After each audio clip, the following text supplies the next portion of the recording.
तो देखिए सिंधु घाटी सभ्यता जो थी वो सिंधु नदी के किनारे थी। अब सिंधु नदी के अगल बगल में जितनी सभ्यताएं थी उसमें कृषि बहुत महत्वपूर्ण था।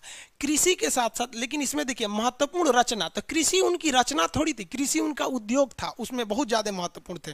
तो देखिए नटराज की मूर्ति दक्षिण भारत की थी, ये है नहीं। महात्मा बुद्ध उस समय थे नहीं, उस समय शंकर जी की पूजा होती थी। पशुपति, कैसे पता शंकर जी की पूजा होती थी? वो तो आद्य ऐतिहासिक काल था, ऐसा काल जिसमें कोई लिखित स्रोत है लेकिन उसे कोई पढ़ा ही नहीं है, उसे हम लोग क्या कहते हैं? आद्य ऐतिहासिक काल। तो जब कोई पढ़ा ही नहीं है तो आप कैसे कह सकते हैं कि वो चीज़ क्या थी, मतलब महात्मा बुद्ध की थी? आप नहीं ना कह सकते हैं।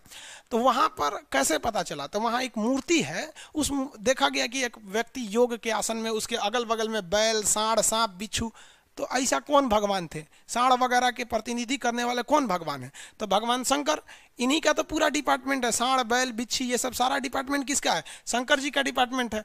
तो इसीलिए पता चला कि भैया उस समय शंकर जी की पूजा होती थी। तो इसमें कौन, ये तो होगा नहीं, नरसिंह की भी नहीं होती थी, किसकी होगी? नर्तकी की। और ये नर्तकी किसकी थी? कांसा की थी। किसकी थी? कांसा की थी। अब याद रखिएगा, दुनिया में सबसे पहले खोजा जाने वाला तत्व कौन सा था? कौन सा धातु खोजा गया था? कांसा? गलत है, सबसे पहला खोजा गया था तांबा। सबसे पहला तांबा। जब आदि मानव ने ही सबसे पहले किसको खोज लिया था? तांबे को खोज लिया था। समझ में आ गया कि नहीं आ गया? किसी को कोई दिक्कत नहीं? तो पहले का कौन सा हो जाएगा? बी, फर्स्ट का बी। सेकेंड नंबर देखिए, सिंधु सभ्यता का पत्तन नगर, पत्तन को कहते हैं बंदरगाह। पत्तन को क्या कहते हैं? बंदरगाह। तो बंदरगाह सब सिंधु सभ्यता में कहाँ पर था? तो सिंधु सभ्यता जो थी, देखिए सिंधु सभ्यता की सबसे पहली जानकारी किसने दिया था? जानकारी देना मतलब मैसेज देना, तो याद रखेंगे चार्ल्स मैसन। जानकारी देने का काम किसने किया था? चार्ल्स मैसन ने किया था, चार्ल्स मैसन। लेकिन इसका जो सर्वे किया था उन्होंने कनिंघम ने किया था, जेम्स कनिंघम, जेम्स कनिंघम ने। और जॉन मार्शल, जो मार्शल थे, जॉन मार्शल, ये मार्शल साहब ने इसका नाम दिया था सिंधु सभ्यता। अब जॉन मार्शल खुद तो खुदाई करेंगे नहीं, वो भारत के एक ठेकेदार को लिए थे, उस ठेकेदार का नाम था आपका दयाराम साहनी। तो उसके नेतृत्व में 1921 में इसकी खुदाई हुई थी। खुदाई होते होते एक ऐसा जगह मिला जहाँ पे लगा कि नहीं, ये जहाज़ों को रखने के लिए एक बंदरगाह बनाया गया, सी पोर्ट। वो जगह था लोथल।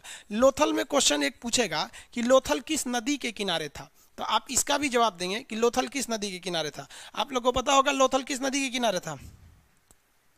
लोथल भोगवा नदी के किनारे था। लोथल भोगवा नदी के किनारे था। Very good.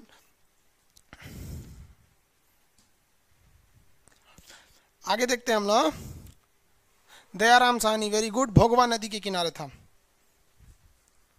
लाइव रुका हुआ है।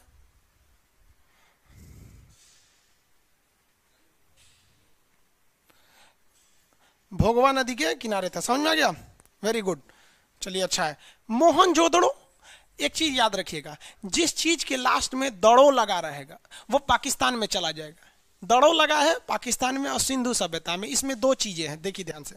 मोहनजोदड़ो दड़ो लगा है, चनहुदड़ो ये भी दड़ो लगा है। ये दोनों कहाँ है? पाकिस्तान में और सिंधु नदी के किनारे है।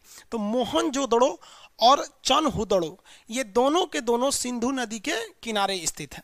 और सिंधु नदी के किनारे दोनों में खासियत क्या है? मोहनजोदड़ो की सबसे बड़ी खासियत, यहाँ स्विमिंग पूल मिला है, बहुत ही बड़ा स्विमिंग पूल। स्विमिंग पूल को हिंदी में कहते हैं स्नानागार। तो स्नानागार कहाँ मिला है? आपका मोहनजोदड़ो में। जबकि चनहुदड़ो कहेगा, चनहुदड़ो में क्या मिला है? तो चनहुदड़ो से दो क्वेश्चन आते हैं, याद रखिएगा।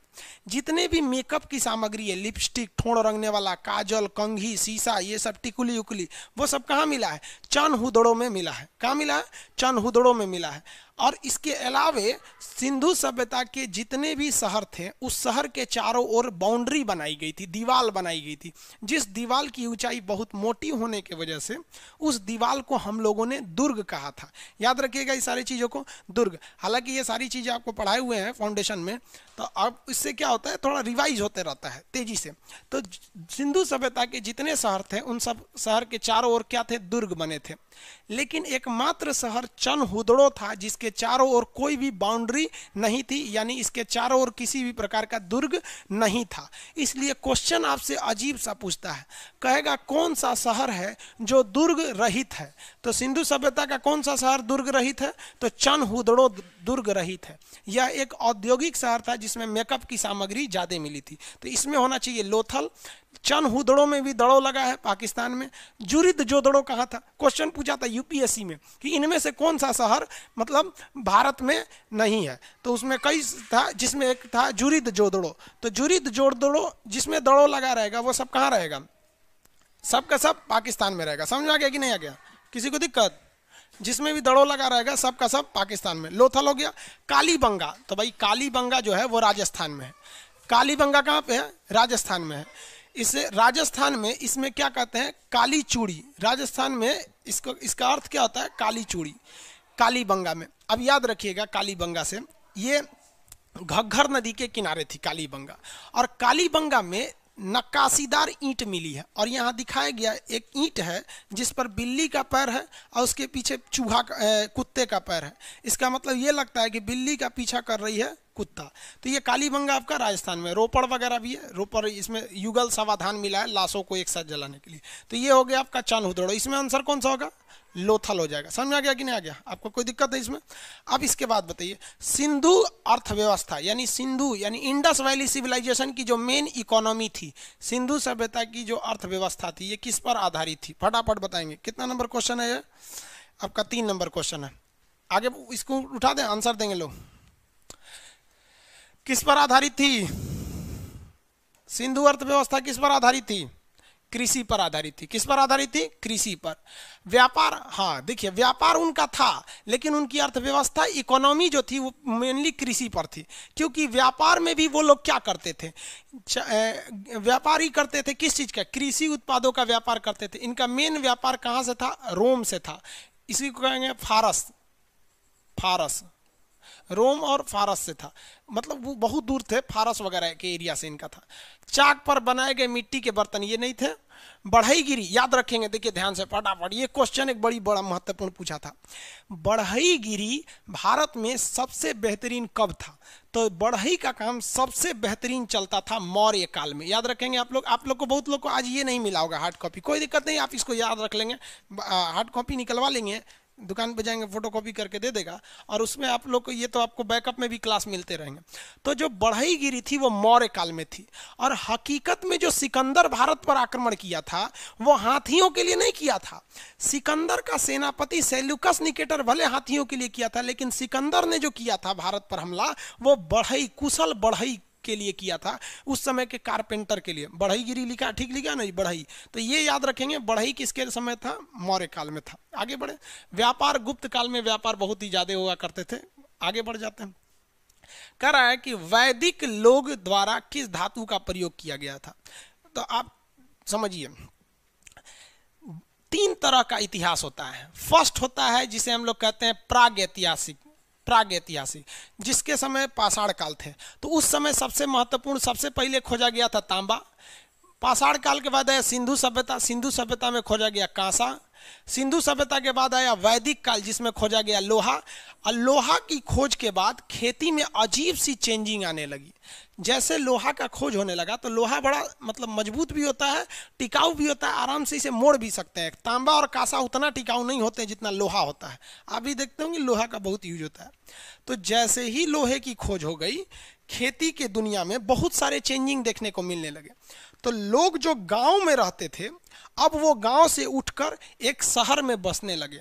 तो जो जन थे, जन मतलब लोग, जन के लोग एक खास जगह जाने लगे, लोग जहां लोहे की सामानें ज्यादा मिलती थी, दुकानें ज्यादा थी। तो जनता का पैर उठकर एक खास जगह जाने लगा जिसे कहा गया जनपद।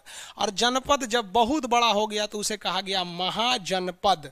तो यहां याद रखिएगा, दुनिया की पहली धातु जो खोजी गई थी वो थी तांबा। दुनिया की पहली धातु खोजी गई क्या थी? तांबा। और उसके बाद सिंधु सभ्यता में कांसा। लेकिन क्वेश्चन क्या है? वैदिक सभ्यता है ना, तो वैदिक सभ्यता में लोहा। अब याद रखिए, वैदिक सभ्यता से 2-3 क्वेश्चन। वैदिक सभ्यता में इसका नाम वैदिक इसलिए पड़ा क्योंकि इसी समय संस्कृत भाषा में वेदों की रचना हो रही थी, और भारत से नहीं बल्कि मध्य एशिया से आर्य जाति के लोग भारत में आए, वो संस्कृत बोलते थे। वैदिक काल में सबसे पहले किस चीज की खोज हुई भैया? लोहा की। उत्तर प्रदेश के अतिरंजी खेरी से। खोज कहाँ से हुआ था? अतिरंजी खेरी से। चांदी वगैरह, चांदी का प्रचलन जो चालू हुआ था गुप्त काल में चंद्रगुप्त द्वितीय ने किया था। सोना का प्रचलन, सिक्के वगैरह, सोने के सिक्के का प्रचलन यूनानी ने किया था, यूनानियों ने। और तांबा का खोज तो आपको बता दिए थे, सिंधु सभ्यता में हुआ था, जिसे हड़प्पा सभ्यता के नाम से भी जानते हैं, सिंधु सभ्यता या हड़प्पा सभ्यता। तो इसमें कौन सा हो जाएगा भाई? लोहा। वैदिक काल में सबसे मुख्य व्यवसाय गाय थी। जिस तरह से सिंधु सभ्यता में कृषि थी, वैदिक सभ्यता में क्या था? गाय था। अगर किसी की गाय गायब हो जाती थी ना, तो ये राजा का कर्तव्य था उस गाय को खोजे, और अगर कोई दूसरे देश का राजा उस गाय को रख लिया है ना, तो यहाँ का राजा उस गाय के लिए युद्ध कर देता था, और ऐसे युद्ध को गविष्टि के नाम से जाना जाता था। क्या कहा जाता था? गविष्टि, यानी गाय के लिए लड़ा गया युद्ध, गविष्टि के नाम से जाना जाता था। किसी को कोई दिक्कत नहीं है? 4 नंबर में क्या होगा? लोहा होगा। आगे बढ़े, किसी को दिक्कत नहीं ना?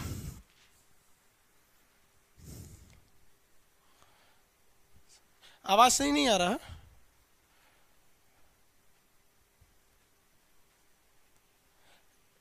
दिखाई नहीं दे रहा बाबू? अच्छा ठीक है, ठीक है, हम बड़ा कर देते हैं, दिखाई नहीं दे रहा। तो आप इसका एक काम कीजिएगा, आज भले आपको नहीं दिख रहा हो, कल इसको लेके बैठिएगा, क्योंकि हम आप एक ही बार में डाल दिए हैं पूरा 200 क्वेश्चन का। ठीक है, कमेंट बड़ा तेजी से कर रहे हैं। सी सी सी, चलिए सही हो गया भाई। आगे बढ़े, इंग्लिश टर्म को देखिए, अब आगे देखते हैं हम लोग, इसके बड़ा कर देते हैं। कह रहा है कि किन 3 वेदों को संयुक्त रूप से वेग त्रयी कहा जाता है? अब वेग त्रयी किसको कहेंगे भाई? देखिए अब ध्यान से, वेग त्रयी 4 नंबर क्वेश्चन है ना। अब बड़ा हो गया, किन 4 वेदों, नहीं वैदिक काल के लोग तो हो गया, किसकी खोज? लोहा की खोज की थी। अब यहां पर ये 5 नंबर देखिए, कह रहा है कि किन 3 वेदों को संयुक्त रूप से वेग त्रयी कहा गया? अब वेग त्रयी किसको कहा गया? तो वेग त्रयी उसे कहते हैं जो बहुत पुराना वेद है। पुराने वेद को वेग त्रयी कहते हैं। इसमें 3 वेद आते हैं आपका, ऋग्वेद, यजुर्वेद, अथर्ववेद नहीं आएगा, ऋग्वेद, सामवेद, अथर्ववेद नहीं आएगा, ऋग्वेद, सामवेद, यजुर्वेद ये वाला हो जाएगा, अथर्ववेद नहीं आता है। देखिए, वेग त्रयी का मतलब होता है पुराना वेद, जिसे वेद देवताओं ने लिखा, मानव ने नहीं लिखा, देवताओं की वाणी कहा गया वेदों को। अब इस वेद में अथर्ववेद को नहीं रखा गया, क्योंकि अथर्ववेद की रचना वैदिक काल के खत्म होने के बाद हुई थी, यानी वैदिक काल बीत गया और उत्तर वैदिक काल, पोस्ट वैदिक पीरियड में किसका निर्माण हुआ था? अथर्ववेद की रचना हुई थी। अथर्ववेद की रचना पोस्ट वैदिक काल में किया गया था। समझ में आ गया? इसलिए वेद त्रयी में इसे नहीं रखते। वेद त्रयी में प्राचीन वेदों को रखते हैं, जिसमें से ऋग्वेद आता है, सामवेद आता है, यजुर्वेद आता है। समझ में आ गया? अब इससे कुछ क्वेश्चन देखिए। सबसे पुराना वेद कौन है? ऋग्वेद है। ऋग्वेद के हिसाब से जाति का निर्धारण आपके काम के हिसाब से किया जाता है, लेकिन धीरे धीरे जैसे आप अथर्ववेद की ओर आएंगे, तब क्या हो गया कि भाई आप पंडित जी के घर में जन्म लिए हैं तो पंडित हो गए, राजपूत के घर में लिए हैं तो राजपूत हो गए। लेकिन ऋग्वेद के समय कहा गया था जो शिक्षा देगा वह ब्राह्मण होगा। उस हिसाब से ऋग्वेद के हिसाब से हम ब्राह्मण हैं। जो दूसरों की रक्षा करेगा वो क्षत्रिय हो जाएगा, जो दूसरे के घर में काम करेगा वो शूद्र हो जाएगा, यानी सेवा करने वाला काम शूद्र हो जाएगा। आपको पता है, अगर ऋग्वेद के हिसाब से देखेंगे तो हर नौकरी करने वाला व्यक्ति शूद्र है, क्योंकि इसमें कहा गया है कि नौकरी करने वाला दूसरे के घर पे वो क्या है? शूद्र है। और इसी में कहा गया है कि अपना बिजनेस करने वाला, व्यवसाय करने वाला वैश्य कहलाएगा। तो जबकि आप अथर्ववेद में जब जाएंगे तो वंश के आधार पर हो गया था। ये समझ में आ रहा है आप लोग को? तो वेद त्रयी किसे कहते हैं? बहुत ही पुराना वेद, एक्सेस जो पुराना वेद हो जाते हैं। साम वेद में देखिए स से साम होता है, स से संगीत, तो संगीत की चर्चा किस वेद में है? साम वेद में किया गया है संगीत की चर्चा। इसमें गायन शैली में है, सा रे गा मा प ध नी, ये जो है ना संगीत के साथ, ये किस में है? साम वेद में है। यजुर्वेद में ध्यान से देखिएगा, य से यजुर्, य से युद्ध, य से ही क्या होता है? यज्ञ। तो युद्ध यज्ञ इत्यादि की चर्चा किस वेद में है? यजुर्वेद में है। युद्ध हो गया, यज्ञ हो गया, इस सब की चर्चा यजुर्वेद में किया गया है। कहेगा कि युद्ध की चर्चा यजुर्वेद में। युद्ध से पहले कहाँ जाते थे लोग? यज्ञ करते थे लोग कि भगवान हम जीत जाए। तो युद्ध और युद्ध की चर्चा, यज्ञ की चर्चा, दोनों की चर्चा किस वेद में है? यजुर्वेद में है। किसी को कोई दिक्कत नहीं है। अब बात करते हैं कि इसमें त्रयी में कौन नहीं है? तो अर्थर्ववेद में त्रयी नहीं है। अर्थर्ववेद, अर्थर्ववेद में क्या है? अर्थर्ववेद में है जादू टोना, किसी को अपने वश में कर लेना, ये सब चीजें किसमें है? आपका चिकित्सा वगैरह की चीजें अर्थर्ववेद में है। किसमें है? अर्थर्ववेद में। जादू टोना इत्यादि की चीजें है। आप ट्रेन में अक्सर पढ़ते होंगे कि इस नंबर पर कॉल करें बाबा रहमानी, हम आपका प्रेम बिछड़ने नहीं देंगे। समझ में गया? वो क्या करता है? अर्थर्ववेद का 2-4 गो मंत्र पड़ेगा, सब प्रेम बिछड़ने नहीं दे। ये सब फालतू चीज होता है सब। हम एक बार उस पर फोन किए थे, तो हम कहे कि हमको एक ठो से सेटिंग करा दीजिएगा, तो कहा कि करा देंगे। तो हम पूछा कौन है? तो हम कहे बम्बई रहती है, आलिया भट्ट नाम है।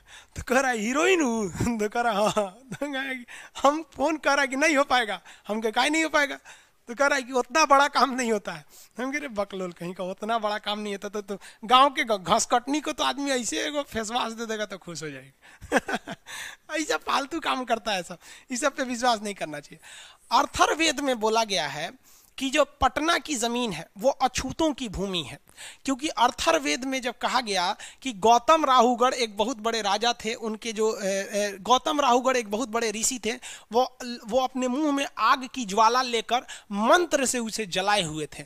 और वो आग की ज्वाला जब तक उनके मुंह में जल रही थी, लोग उनकी बात को मान रहे थे। लेकिन जब वो सोनपुर से आगे बढ़े, हाजीपुर के पास पहुंचे, पटना जाने के लिए वो नदी पार कर रहे थे, बस आग की ज्वाला गिर गई नदी में। और उसका एक ऐसा मंत्र था कि मतलब बुझने के बाद वो दोबारा नहीं जलती, इसलिए उन्होंने श्राप दे दिया कि पटना की भूमि अछूतों की भूमि है, इसलिए कोई भी व्यक्ति पटना का गंगा जल नहीं मांगता है।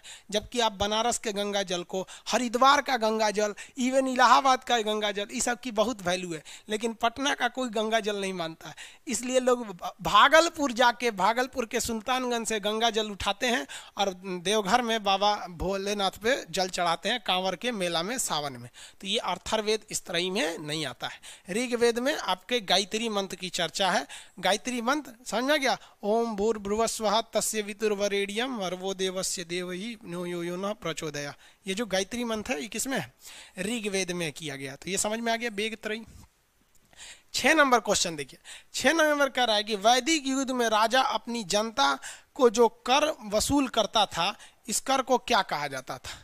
तो वैदिक काल में लगाए गए कर को हम लोग बलि कहते थे। वैदिक काल में लगाए गए कर को क्या कहा जाता था? बलि।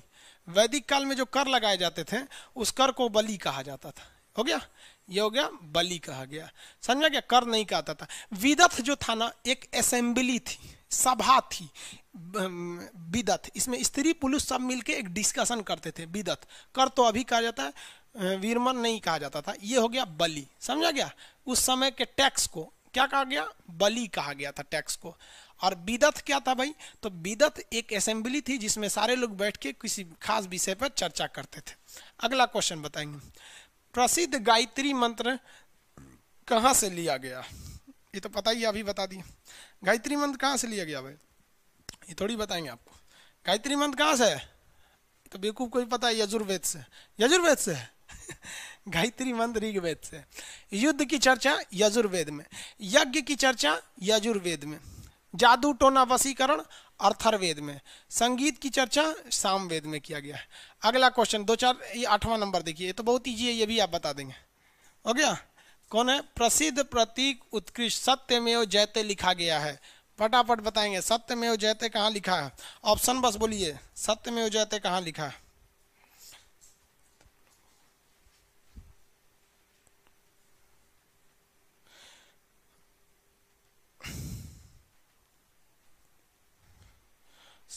Very good, D number Mundakopanishad. D number Mundakopanishad. आगे बढ़े। देखिए जिन लोग को कमेंट पढ़ने में प्रॉब्लम हो रहा है ना, वो लोग फुल स्क्रीन कर लेंगे तो कमेंट नहीं दिखेगा, क्योंकि आप में से ना, जानते बाबू एक बात रियलिटी बताते हैं। देखो आप में से 98% स्टूडेंट जो हैं वो पढ़ने वाले हैं, ये बहुत अच्छे पढ़ने वाले हैं। इसमें से 2% स्टूडेंट पढ़ने नहीं आए हैं। समझ में आ गया? वो इसलिए आए हैं क्योंकि फीस कम था, बाकियों को डिस्टर्ब करेंगे। तो ऐसे 2% जो है सब नहीं, ये सब आप बवासीर है सभी सब, ये सब को ज़्यादा ध्यान मत दीजिए, बर्बाद कर देगा सही सब। 98% है ये पढ़ने वाले होते हैं, सबका रिजल्ट भी तो नहीं होता है ना। ईमानदारी से पढ़िए बाबू, आज फर्स्ट क्लास है, आपको तकलीफ हो रही होगी, आज फर्स्ट क्लास में ज़्यादा पढ़ाएंगे भी नहीं, ज़्यादा क्वेश्चन डिस्कस नहीं करेंगे। समझ में आ गया कि नहीं आ गया?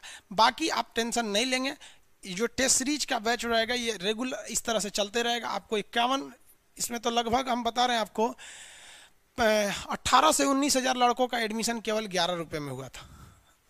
ठीक है, अभी फ्रंट एंड सर्वर पे कितने लड़के पढ़ रहे हैं? अभी आपको लगभग 5000 लड़के फ्रंट एंड सर्वर पर हैं, और बैक एंड पर कितने हैं ये आपको दिखाएगा ही नहीं। ठीक है, फ्रंट एंड सर्वर पे वो होते हैं हमारे आने से पहले जितने लोग जुड़ जाते हैं लोग, इसलिए आप इन 2% वालों को ध्यान में मत रखिएगा, वो उल्टा सीधा कमेंट करेंगे। समझ रहे हैं? सुबह वाले बैच में एक टीचर साहब एडमिशन लिए थे, इसमें नक्शा के क्लास में टीचर लोग पढ़ रहे हैं, और उसमें उनको शर्म नहीं लगा, कह रहे हैं कि बच्चों मेरे चैनल को जाके सब्सक्राइब करो। यार लड़का क्या सोचेगा, एक आप खुद टीचर हो तो चलो भैया आप टीचर हो, पढ़ ले रहे हो तो दूसरे आईडी से पढ़ लो, या फिर आपके नाम से थोड़ी पता चल रहा है कि आप टीचर हो। लेकिन ये कमेंट कर रहे हैं उसमें कि मेरा सब्जेक्ट पर मेरा चैनल सब्सक्राइब करो। अब हम बोलेंगे तो आप कहेंगे कि हम टीचर की बुराई कर रहे हैं। कह रहा है कि हमारे चैनल को सब्सक्राइब करो, मिल जाता ना तो 1-2 हाथ दे देते उसको। यार अच्छा पढ़ाओ, लोग खुद ही सब्सक्राइब करेंगे। इसमें क्या होगा बाबू? मुंडकोपनिषद, भागवत गीता जानते हैं बाबू? भागवत गीता कुछ अलग किताब नहीं है। महाभारत का नाम सुने आप लोग? देखिए सारी किताब छोड़िए, महाभारत एक किताब थी जिसका नाम था जय संहिता। जय मतलब होता है जीतने का सिद्धांत, संहिता मतलब नियम कानून, जय मतलब विजयी होना। तो जीतने का सिद्धांत था एक जय संहिता, जिसमें 8800 श्लोक थे। जय संहिता, इसमें 1,00,000 श्लोक जोड़ दिया गया और इसी का नाम रख दिया गया महाभारत। समझ में आ गया? महाभारत। तो महाभारत का पुराना नाम जय संहिता। जय संहिता को किस में बदल दिया गया? महाभारत में।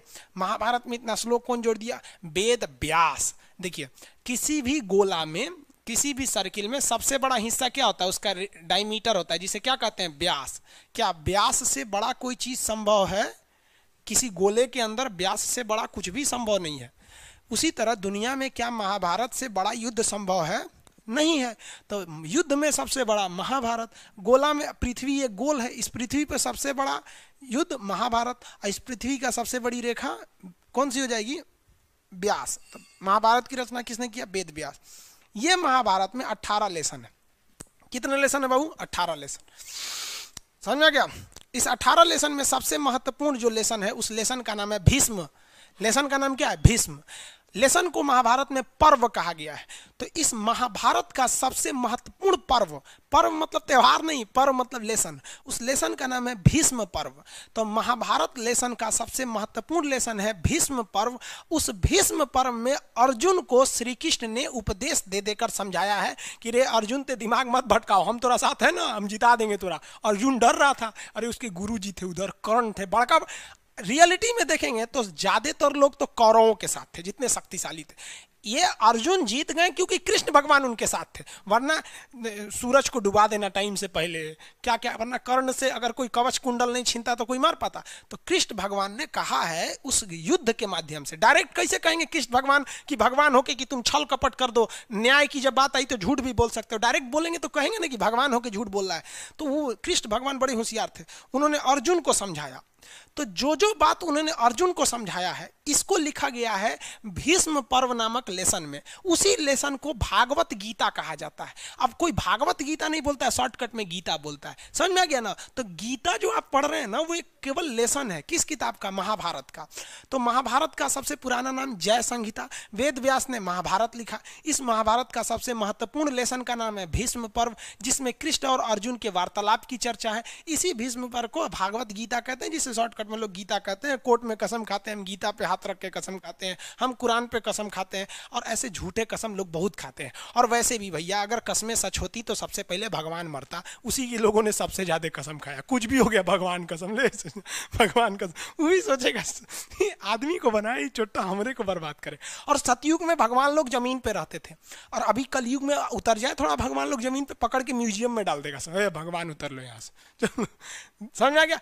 मत्स्य पुराण, इसमें पुराण में क्या मिलता है भैया? तो प्राचीन राजवंशों की चर्चा किसमें मिलती है? पुराण में। सातवाहन समाज इत्यादि की चर्चा किसमें मिलती है आपको? मत्स्य पुराण में मिलती है। पुराण में प्राचीन राजवंशों की चर्चा आपको देखने को मिलती है। किसी को कोई दिक्कत नहीं है? इसमें कौन सा होगा? मुंडकोपनिषद, सत्यमेव जयते, सत्य की जीत होती है। अगला, गौतम बुद्ध का जन्म स्थान किसके द्वारा अंकित किया गया है? तो जन्म स्थान किसके द्वारा? तो रुमनदेई स्तंभ लेख है, नेपाल में है रुमनदेई स्तंभ लेख। अशोक ने एक स्तंभ लेख बताया है जिसका नाम है रुमनदेई स्तंभ। मूर्ति से नहीं है, पीपल का वृक्ष उनके ज्ञान का संदेह, बौद्ध मठ वगैरह नहीं है। रुमनदेई अभिलेख में किसकी चर्चा है? उनके जन्म स्थान। महात्मा बुद्ध का जन्म कहाँ हुआ था? लुम्बिनी में हुआ था। जन्म कहाँ हुआ? लुम्बिनी में। उनके जन्म का संकेत क्या चीज है? हाथी है। हाथी, जन्म का संकेत हाथी है। समझ में गया कि नहीं? जवानी का संकेत उनके जवानी का संकेत क्या चीज हो गया वहां पर? जब वो जड़ रहता है, ये क्या नाम है, जवान जब हुए तो वो गृह त्याग दिए। तो गृह त्याग के, जवानों के गृह त्याग दिए, तो वो किस चीज का हो गया? घोड़ा का गृह त्याग दिए।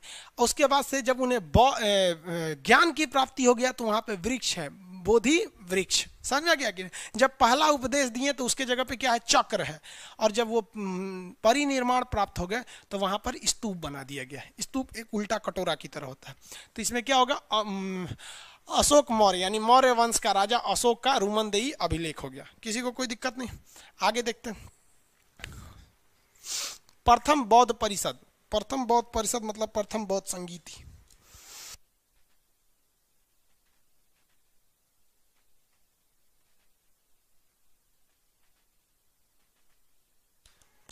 चलिए आगे देखते हैं लोग। कह रहा है कि प्रथम बौद्ध संगीति कहाँ हुई थी? प्रथम बौद्ध परिषद यानी प्रथम बौद्ध संगीति। देखिए इससे कई क्वेश्चन आते हैं, इसको याद रख लीजिएगा, अच्छा होगा आपके लिए। ये बिहार है, बिहार का नक्शा। बिहार में बीचों बीच से गंगा नदी जाती है। गंगा नदी के तट पर है पटना, पाटलिपुत्रा। गंगा नदी के नीचे देखेंगे तो मिलेगा आपको राजगीर, और गंगा नदी के ऊपर देखेंगे तो वैशाली, और ठीक गंगा नदी के किनारे है पाटलिपुत्रा यानी पटना। तो पहली जो बौद्ध संगीति हुई थी वो राजगीर में हुई थी। क्या हुई थी? राजगीर में। याद रखिएगा, ये भूलिएगा नहीं, एग्जाम में आएगा ये। पहली बौद्ध संगीति राजगीर। दूसरी वाली वैशाली में हो गई, यानी नीचे से एक ही बार ऊपर चले जाइए। तो पहली राजगीर, दूसरी वैशाली। तो राजगीर वैशाली, राजगीर वैशाली, उसके बाद पाटलिपुत्रा। तो नीचे ऊपर बीच में राजगीर वैशाली पाटलिपुत्रा। समझ में आ गया? बोलेंगे लोग अपने से साइड में राजगीर वैशाली पाटलिपुत्रा। उसके बाद हो गया कश्मीर के कुंडल वन में। कश्मीर के कुंडल वन में टोटल कितनी बौद्ध संगीति हुई? 4। यहीं देखते रहिए, हर एक चीज याद करा देंगे। 4 हुआ, कब हुआ, किसकी अध्यक्षता में हुआ, कौन सा उस वक्त राजा था। टोटल बौद्ध संगीति कितनी हुई? 4। पहली बौद्ध संगीति कहाँ हुई? राजगीर वैशाली पाटलिपुत्रा कुंडलवन। राजगीर वैशाली पाटलिपुत्रा कुंडलवन, राजगीर वैशाली पाटलिपुत्रा कुंडलवन। तो ये हो गया राजगिरी। राजगीर कहिए या राजगिरी कहिए। वेरी गुड, याद है आप लोग को?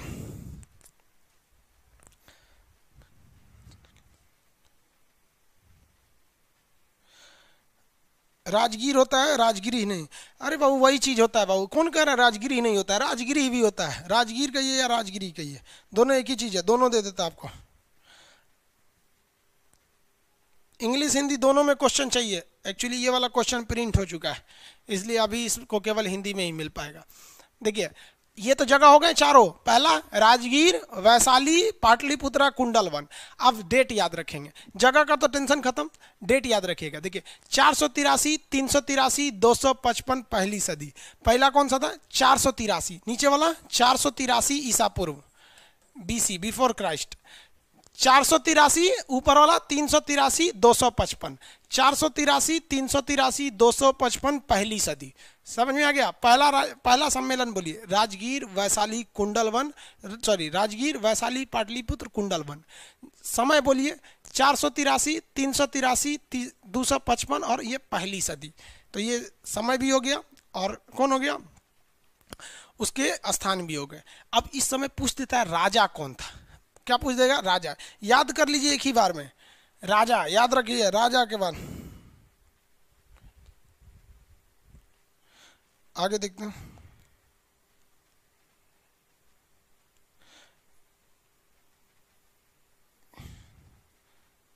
चलिए 500 क्वेश्चन एक ही बार में डाल देंगे, ठीक है। चलिए हम आज डाल देंगे 500 क्वेश्चन पूरा एक ही बार। अभी ये हिस्ट्री का है, हिस्ट्री के बाद ऐसे करके अलग अलग सब्जेक्ट के क्वेश्चन आते रहेंगे। देखिए ध्यान से, ये तो हो गया आपके, किसका हो गया? ये तो समय हो गया। राजा याद रखेंगे कैसे? सबसे पहली जो बौद्ध संगीति हुई थी उस समय था अजात शत्रु। पहला कौन हो गया? अजात शत्रु। अजात शत्रु के बाद राजधानी वैशाली लेके चला गया कालाशोक। तो पहला अजात शत्रु, कालाशोक, और तीसरा हो गया अशोक।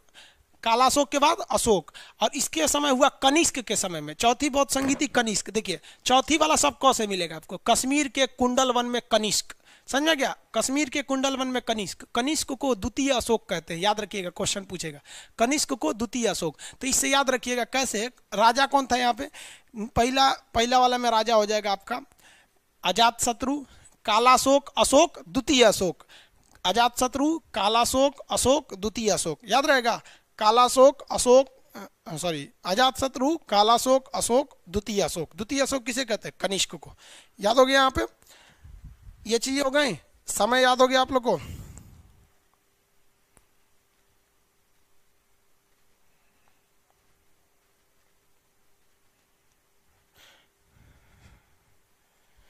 सर आपके ऑफलाइन के स्टूडेंट है, कितनी बार कमेंट करेंगे जी आप? सर हम आपके ऑफलाइन के स्टूडेंट। रोशन कुमार छुट्टी नहीं दे रहा है। छुट्टी नहीं दे रहा है, क्या जरूरत है? वैसे भाग आइए, हम यहाँ छुट्टी दिला देंगे। कह रहा है कि सर छुट्टी नहीं दे रहा है हमको। कोई दिक्कत नहीं है, डिपार्टमेंट में छुट्टी नहीं दे रहा है, रेलवे में। आप आ जाइए, जितना दिन का छुट्टी लेना है हम 1-2 महीना का दिला देंगे हम आपको, कोई दिक्कत नहीं है। ईएम कौन सा डिपार्टमेंट है? ईएसएम डिपार्टमेंट है। अजीब हाल है, तो आप इस पे कमेंट मारते जा रहे हैं। आप सब लड़का सोच रहा होगा क्या है, छुट्टी नहीं दे रहा है। रोशन कुमार राजा हो गया, पढ़ लिए। छुट्टी नहीं दे रहा है, आप ऐसे लेके चले आइए, हम यहाँ आके आप पटना आइएगा, हमसे मिलिएगा। पटना आने के बाद वहाँ कोई ना कोई स्टाफ होगा या कैंपस में जाके मिलिएगा, हम छुट्टी बनवा देंगे। नहीं तो उससे बोलिए हम बीमार हैं, छुट्टी दे देगा। यहाँ पे बीमार का एगो सर्टिफिकेट बनता है, छुट्टी लेने के बाद उसको सर्टिफिकेट देख लीजिएगा, देखिए हम बीमार थे, छुट्टी नहीं लिए थे, बीमार थे, हॉस्पिटल में थे, हॉस्पिटल से बन जाता है यहाँ। ये सब चीज़ आपको इस टेस्ट में बताएंगे हम आपको। चलिए देखिए ध्यान से, ये राजा हो गया ना। जगह बोलिए, पहला राजगीर, वैशाली, पाटलिपुत्रा, कुंडलवन। राजा बोलिए अजात शत्रु, कालाशोक, अशोक, द्वितीय अशोक। टाइम बोलिए 483, 383, 255 पहली सदी। अब पूछता है इसके अध्यक्ष कौन थे, यानी पंडित जी कौन थे। तो देखिए जब भी कोई चीज की शुरुआत होती है तो महान आदमी को बुलाना चाहिए। तो सबसे पहले आया था महाकश्यप, पहला में महाकश्यप। दूसरी बार जब उसी चीज को बुलाइएगा तो सबको जाके बोलना पड़ेगा। तो दूसरे बार में साबक मीर, पहला में महाकश्यप, दूसरा में साबक मीर। पहली बार में तो सब महान व्यक्ति को बुला दिए, दूसरी बार में सारे घर में जाके सबको बोल दिए तो साबक मीर, और तीसरी बार में कुछ खास नहीं बोलना है, आपको केवल मौखिक रूप से बोल देना है। तो तीसरी में कौन था? मोगली पुत्तिस। मौखिक बोल दीजिएगा मुंह से तो मोगली पुत्तिस। पहला बोलिए तो महाकश्यप, दूसरा में साबक मीर, साबक मीर, और तीसरा में कौन हो गया आपका? तीसरा में मोगली पुत्तिस। तीसरा में हो जाएगा आपका मोगली पुत्तिस। और चौथा में जब 3 बार किसी से मिल लीजिएगा तो चौथा बार तो मित्र हो जाएगा, तो चौथा में हो जाएगा वसुमित्र। चौथा का कौन हो जाएगा? वसुमित्र। चौथा में हो गया आपका वसुमित्र। समझ में आ गया कि नहीं आ गया? चौथा हो गया वसुमित्र। टोटल राजा हो गए सब यहाँ पे। ये चारों चीज को याद रखेंगे। अब देखिए यहाँ पर ये हो गया आपका राजगीर, आगे बढ़ जा। पहला राजगीर, दूसरा वैशाली, तीसरा पाटलिपुत्र, चौथा कश्मीर का कुंडल वन। अगला देखिए, अरे 23 कैसे आ गया, 10 के बाद 11 होगा ना, इस साइड होगा, गलती से 23 ला दिया था। चलिए यहाँ देखिए, बौद्ध धर्म ने अपना पहला प्रवचन कहाँ दिया था? महात्मा बुद्ध ने अपना पहला उपदेश कहाँ दिया? पहला उपदेश कहाँ दिए थे भाई? आंसर दीजिए। महात्मा बुद्ध ने अपना पहला उपदेश, first speech of Mahatma Buddha,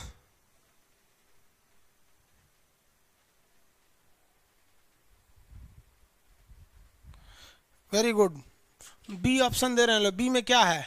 Sarnath. अब जरा ध्यान से समझिए, महात्मा बुद्ध जब अपना घर त्याग किए थे तो कई लोगों से शिक्षा लिए थे। रुद्रक नाम से शिक्षा लिया था, अलार कलाम से शिक्षा लिया था, और ये शिक्षा लेने के बाद बोध गया पहुंचे थे। कहाँ पे? बोध गया, सॉरी सारनाथ में। कहाँ गए? शिक्षा लेने के बाद सारनाथ में।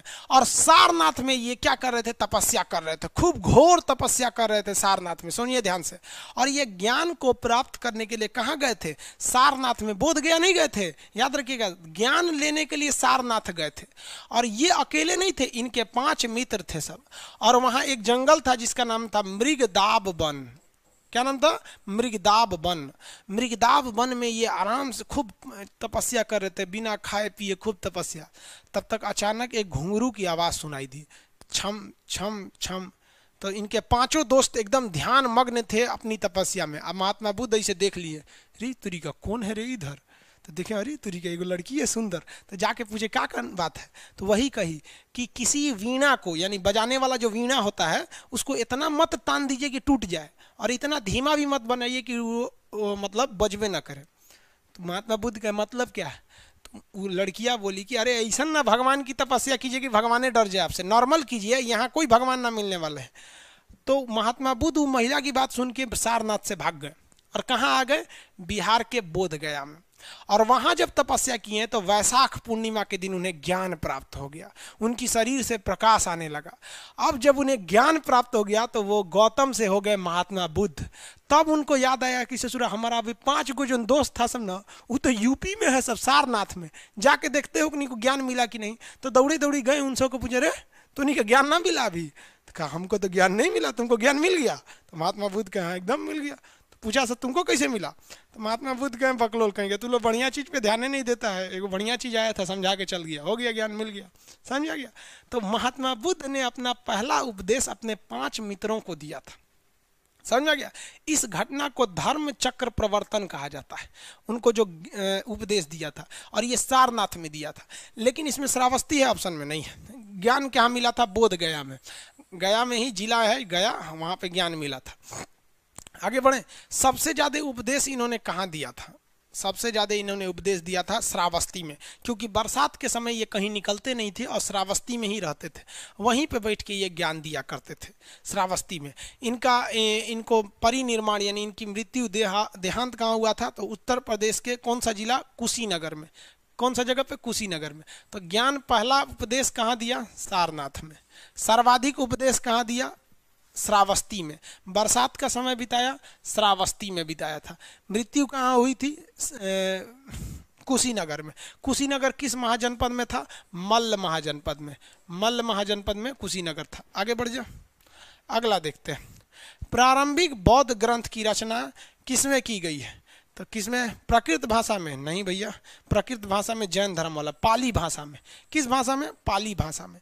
देखिए, जिस समय महात्मा बुद्ध उपदेश दे रहे थे, उस समय की सबसे लोकप्रिय जो भाषा थी वो पाली भाषा थी, इसलिए उन्होंने पाली भाषा में ही उपदेश दिया।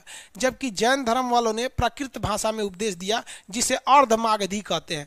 ये बहुत कठिन भाषा थी, लोगों को समझ में नहीं आती थी, इसीलिए जैन धर्म का विकास ज़्यादा नहीं हो सका और बौद्ध धर्म का विकास ज़्यादा हो गया। क्योंकि बौद्ध धर्म की भाषा कौन सी थी? पाली भाषा थी, याद रखिएगा, बौद्ध धर्म की भाषा पाली भाषा।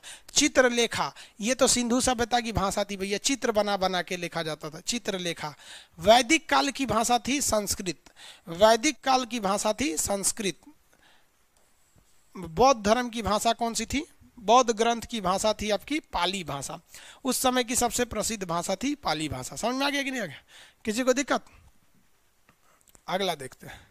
महावीर स्वामी कौन थे? महावीर स्वामी कौन थे बताइए भाई? कौन थे? तीर्थंकर थे, लास्ट थे 24वें तीर्थंकर। तो महावीर स्वामी कौन थे? तीर्थंकर थे 24वें। महावीर स्वामी 24वें थे। 23वें कौन थे? पार्श्वनाथ। पार्श्वनाथ, पार्श्वनाथ कौन से थे? 23वें तीर्थंकर थे। पहले तीर्थंकर ऋषभदेव, ऋषभदेव। पहले तीर्थंकर कौन थे? ऋषभदेव, फर्स्ट तीर्थंकर ऋषभदेव। अब इसमें कंफ्यूजन हो जाता है। देखिए, कोई भी चीज, किसी धर्म की अगर आप शुरुआत करिएगा तो आपको ऋषि मुनि के भेष में रहना पड़ेगा। इसलिए याद रखिएगा कि पहले तीर्थंकर ऋषि मुनि के समान थे, इसलिए वो ऋषभदेव थे। और आखिरी तो याद ही रहेगा महावीर स्वामी, और उससे जस्ट पहले थे ये पारसनाथ। समझ में गया? महावीर स्वामी ने जैन धर्म को असली रूप दिया था। तीर्थंकर का अर्थ होता है संसार रूपी दुखों के सागर को पार कराने वाला व्यक्ति, वो संसार के दुखों से पार करा देता है। जैन धर्म जो था ये कठोर नियम का पालन करता है। जैन धर्म में नियम कानून बहुत ही कठोर है। जैन धर्म में कहा गया है आप किसी भी जीव की हत्या नहीं कर सकते हैं। जैन धर्म में निर्वस्त्र रहने की चर्चा है। जैन धर्म 2 भागों में बढ़ गया। कौन कौन? दिगंबर और श्वेतंबर। दिगंबर लोग कैसे कपड़े पहनते हैं? कपड़े नहीं पहनते। श्वेतंबर लोग सफेद रंग के कपड़े पहनते हैं, इसलिए उन्हें श्वेतांबर के नाम से जाना जाता है। आगे बढ़े। इन दोनों में एक समानता देखिए, पार्श्वनाथ में और महावीर स्वामी में, इन दोनों में। पार्श्वनाथ ने चतुरायन धर्म दिया, 4 सिद्धांत दिया जिसे कहा गया चतुरायन धर्म। लेकिन 24वें तीर्थंकर यानी महावीर स्वामी ने कहा कि भैया चतुरायन धर्म से काम नहीं चलेगा, इसमें एक और धर्म जोड़िए, पंचायन धर्म। तो चतुरायन किसने दिया था? 4 सिद्धांत को दिया था 23वें तीर्थंकर पारसनाथ, इसलिए चतुरायन कहा गया। उसमें एक और सिद्धांत जोड़ दिया, पंचायन दिया था महावीर स्वामी ने। अब ये सिद्धांत क्या था? ध्यान से समझिए। इन्होंने कहा था कि आप कभी भी झूठ नहीं बोलिए, झूठ नहीं बोलिए। उसके बाद क्या कहा था? धन को संग्रह नहीं कीजिए, धन मत बचाइए। चोरी नहीं कीजिए, चोरी मतलब अस्ते, चोरी नहीं कीजिए। और क्या नहीं कीजिए भाई? हिंसा यानी मारपीट मत कीजिए, हिंसा नहीं कीजिए। तो ये 4 नियम को कहा गया चतुरायन धर्म।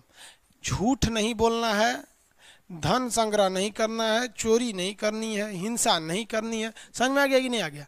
लेकिन जब आखिरी तीर्थंकर आए महावीर स्वामी, इन्होंने कहा कि देख भैया, सबसे बड़का बीमारी महिला है। अगर महिला रहेगी ना तो ये 4 कांड करा देगी, 4 का 4 कांड करा देगी ये महिला।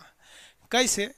कि मान लीजिए कि आप किसी के साथ कहीं पार्क में बैठे हैं या किसी से फ़ोन पे बतिया रहे हैं। अब किससे बतिया रहे हैं समझ रहे हैं? 2 घंटा से बतिया रहे हैं।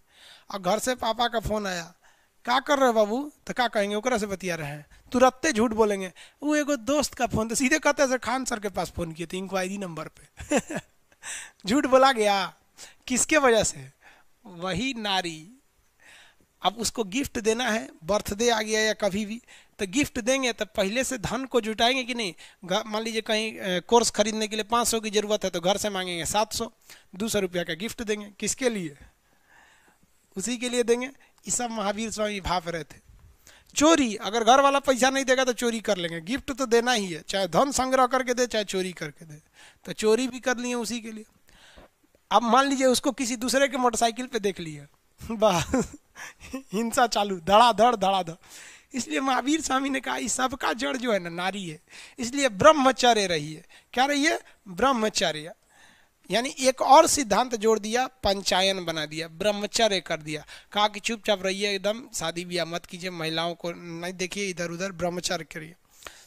तो इसमें ब्रह्मचर्य का पालन करने को कहा गया। इसीलिए जैन धर्म का ज़्यादा विकास नहीं हुआ।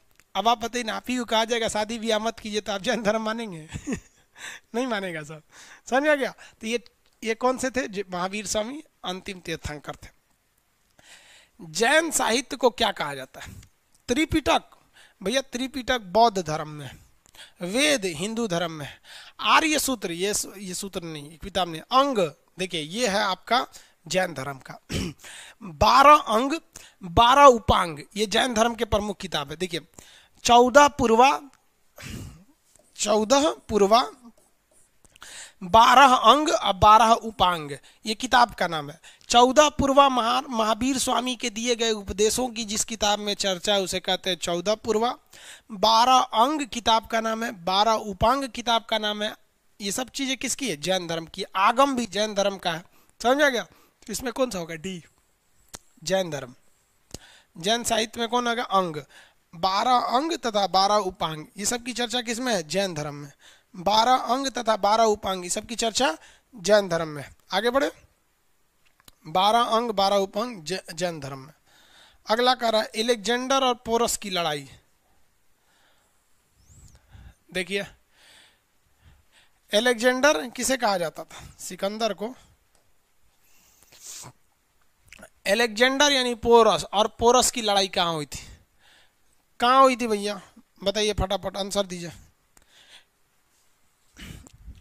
एलेक्जेंडर और पोरस की लड़ाई कहाँ हुई थी? ऑप्शन नंबर 15 का पूछ रहे हैं, 15 का ए।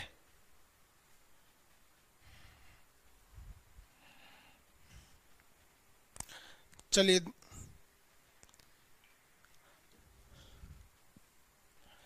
झेलम नदी के तट पर लड़ी गई थी। कहाँ लड़ी गई थी? झेलम नदी के तट पर। हो गया, इसी को कहा गया था हाइड स्पीच की लड़ाई। हाइड स्पीच में तो भाई लड़ी कहाँ गई थी? तो भाई तो झेलम नदी के तट पर किया गया था। कहेगा कि झेलम नदी का ग्रीक में नाम क्या है, तब ना हाइड स्पीच होगा। लड़ा तो गया था झेलम नदी पर, और ग्रीक भाषा में झेलम को क्या कहा गया? हाइड स्पीच का नाम दिया गया। तो हाइड स्पीच में लड़ा गया था 326 ईसा पूर्व, 326। लेकिन सिकंदर चाहता था भारत पर आना, लेकिन उसकी सेना ब्यास नदी यानी हाइफेनिया नदी को पार करने से मना कर दिया। ब्यास नदी को पार करने से मना कर दिया, जिसके 2 रीजन थे। देखिए भारत जो था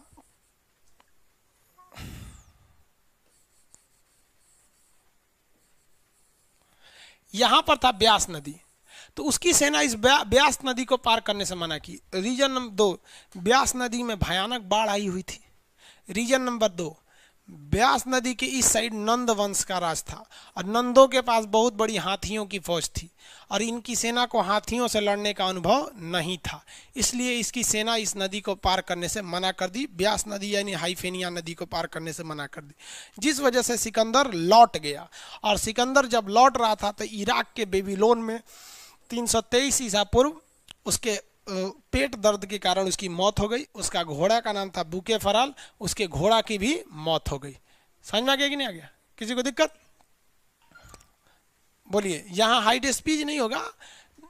रीजन क्या है कि हाइड स्पीच उसका नाम है। महाभाष्य किसकी रचना है?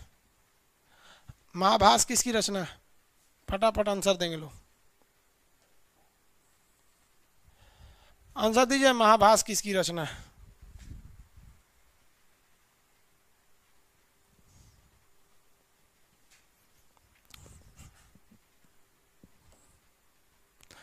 पतंजलि। किसकी रचना है भाई? पतंजलि साहब की। ये हो गया पतंजलि। गार्गी ने क्या लिखा है? गार्गी संहिता, किताब का नाम है गार्गी संहिता। वाण भट्ट ने क्या लिखा है? कादंबरी, हर्षचरित और कादंबरी। मनु ने क्या लिखा है? मनु स्मृति। मनु स्मृति बड़ी विवादित किताब है। मनु स्मृति, मनु स्मृति बड़ा विवादित किताब है। क्या है? तो इसमें 2 चीजें ध्यान से देखिएगा। इसमें फीमेल को और SC यानी दलित को कोई वैल्यू नहीं दिया गया है। इन लोग का कोई भी वैल्यू नहीं है इन किताब के हिसाब से, मनु स्मृति के हिसाब से। बड़ा उटपटांग सी बातें की गई है मनु स्मृति में, इसलिए ये काफी विवादित रहा गया है। मनु स्मृति जो है ना, फांसीवाद यानी ऊंचे जाति को दर्शाता है। कहता है कि ऊंचे जाति के लोग ही कोई अच्छा काम कर सकते हैं, महिलाओं को तो कहता है कुछ कर नहीं कर सकती हैं। सही, आप अजब हाल है यहाँ पर। मनु स्मृति को जन्म देने वाले मनु को भी किसी महिला ने ही जन्म दिया था, तो ये मनु स्मृति अलग किताब है। अगला देखिए, चंद्रगुप्त मौर्य यानी मौर्य वंश का जो शासक था चंद्रगुप्त मौर्य, अपना अंतिम समय कहाँ गुजारा था? तो आपको पता है चंद्रगुप्त मौर्य जो थे उसका अंतिम समय में उसने जैन धर्म को अपना लिया था। चंद्रगुप्त मौर्य ने अपने अंतिम समय में कौन धर्म को अपना लिया? जैन धर्म को। और जैन धर्म को अपना लिया तो उस समय मगध में यानी बिहार में, यहाँ देखें ये मगध है, तो मगध में उस समय अकाल पड़ गया था, इसलिए ये भद्रबाहु के नेतृत्व में मगध को छोड़ता हुआ कहाँ चला गया? कर्नाटक के श्रवणबेलगोला में। कहाँ चला गया? श्रवणबेलगोला में। अब जैन धर्म को जो अपनाते हैं, वो जैन धर्म वाले जो लोग होते हैं, वो जैन धर्म में जो मृत्यु होती है वो संलेखना विधि से हो जाती है। संलेखना, तो यहाँ संलेखन करने चला गया, संलेखन, संलेखन विधि द्वारा। और 298 ईसा पूर्व में इसकी मृत्यु हो गई श्रवणबेलगोला में, यानी भूख हड़ताल पे बैठ गया था, हम खाना पीना नहीं खाएंगे। जैन धर्म में जान ऐसे ही दिया जाता है, खाना पीना छोड़ दिया जाता है, जिससे व्यक्ति की मृत्यु हो जाती है, जिसे हम लोग क्या कहते हैं? श्रवणबेल संलेखना के नाम से जानते हैं। आगे बढ़े। जैन धर्म, काशी में मौत नहीं हुई थी, पाटलिपुत्रा का तो राजा था। 18 नंबर क्वेश्चन, फटाफट आंसर देंगे लोग। इससे 3-4 क्वेश्चन पूछता है भाई, इसलिए इसका आंसर हम आप सबसे उम्मीद करते हैं, इसका आंसर आप फटाफट देंगे। कह रहा है कि कलिंग युद्ध किस वर्ष में हुआ था? कलिंग युद्ध, फटाफट आंसर दीजिए, हम आपके आंसर का इंतजार करते हैं।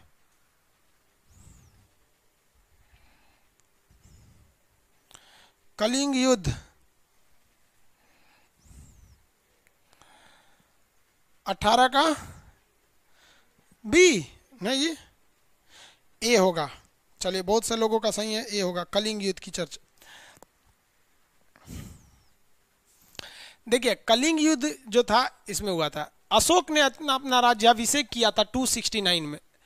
269 ईसा पूर्व में अशोक ने अपना राज्याभिषेक किया था, और राज्याभिषेक के 8वें वर्ष इसने कौन सा आक्रमण कर दिया? कलिंग युद्ध।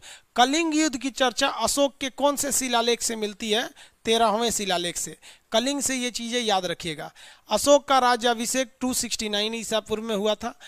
अपने राज्याभिषेक के 8वें वर्ष उसने कलिंग पर आक्रमण कर दिया था। कलिंग की चर्चा 13वें शिलालेख में मिलती है। कलिंग की चर्चा 13वें शिलालेख में मिलती है।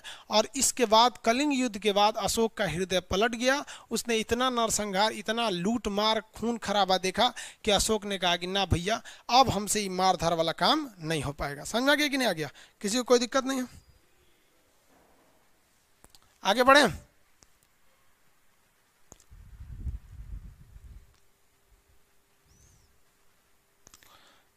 अगला क्वेश्चन कह रहा है, नीचे वही क्वेश्चन है, देख लीजिए ध्यान से, वही क्वेश्चन नीचे वाला भी बना सकते हैं। किस शिलालेख में अशोक ने कलिंग युद्ध के हालातों का उल्लेख किया और युद्ध त्याग की घोषणा कर दिया? 13वें शिलालेख में। किस शिलालेख में? 13वें। देखिए, गुर्जरा और मास्की में क्या चीज चर्चा है? गुर्जरा और मास्की अभिलेख में अशोक ने खुद को सम्राट घोषित किया है। गुर्जरा अभिलेख और मास्की अभिलेख में अशोक ने कहा है कि मैं मगध का सम्राट हूँ। गुर्जरा और मास्की अभिलेख, इसमें 11 में क्या कहा है? कि मेरे अधिकारी ब्राह्मणों को न सताएं, यानी कहा है कि ब्राह्मणों को न सताएं मेरे अधिकारी।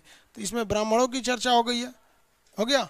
और ये 10वां शिलालेख में धर्म की चर्चा है, जिसे धम्म कहा गया है। धर्म की चर्चा है जिसे धम्म कहा गया। इसमें कहा गया कि मेरे अधिकारी ब्राह्मणों को नहीं सताए। गुर्जरा और मास्की नामक अभिलेख में अशोक ने खुद को राजा घोषित किया है। गुर्जरा और मास्की में अशोक ने क्या किया? खुद को राजा घोषित कर दिया है। यह 18 हो गया।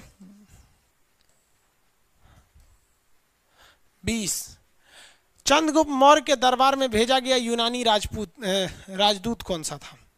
बताइए आंसर। चंद्रगुप्त के दरबार में भेजा गया यूनानी राजदूत का नाम बताइए, फटाफट आंसर दीजिए।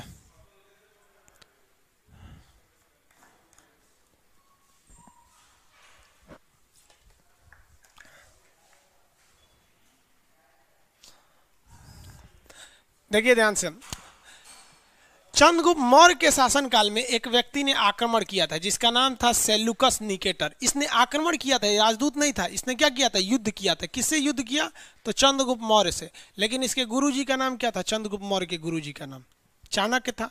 उसकी नीतियों से इसने उसको हरा दिया। और जब युद्ध में हराया ना, तो सेल्यूकस निकेटर जो था ये सिकंदर का सेनापति था। तो अपने आप को भी सिकंदर समझ रहा था सेल्यूकस निकेटर। सिकंदर का नाम अलेक्जेंडर निकेटर था। तो ये सिकंदर का क्या था, सेनापति था, सेनापति। इसने चंद्रगुप्त मौर्य पर हमला कर दिया। और यहाँ आने के बाद चंद्रगुप्त मौर्य के बाद हाथियों की बड़ी सेना थी। अरे भाई सिकंदर लौट के गया था हाथी के डर से, बकलो यहाँ आ गया। हमारे यहाँ का हाथी भांग पिला के हाथी को लड़वाता था सब। हाथियाँ भांग पी लेती थी ना, कचरते चलती थी किसी को ऐसे ऐसे मार और के यहाँ पे कचरा के देखा कि अब तो मरा जाएंगे। तो सेल्यूकस निकेटर कहा कि रे भाई साहब अब तो हम मरा जाएंगे। तो उसने क्या किया, अपनी बेटी को आगे कर दिया। कार्नेलिया थी उसकी बेटी का नाम। तो किसको आगे कर दिया, कार्नेलिया, हेलेन भी नाम था उसका। कार्नेलिया को आगे कर दिया। वो खूब बढ़िया बाल खोल के एकदम लहराने लगी। और चंद्रगुप्त मौर्य देखा, कहा कि अरे बाप रे बाप, हई कौन है रे भाई।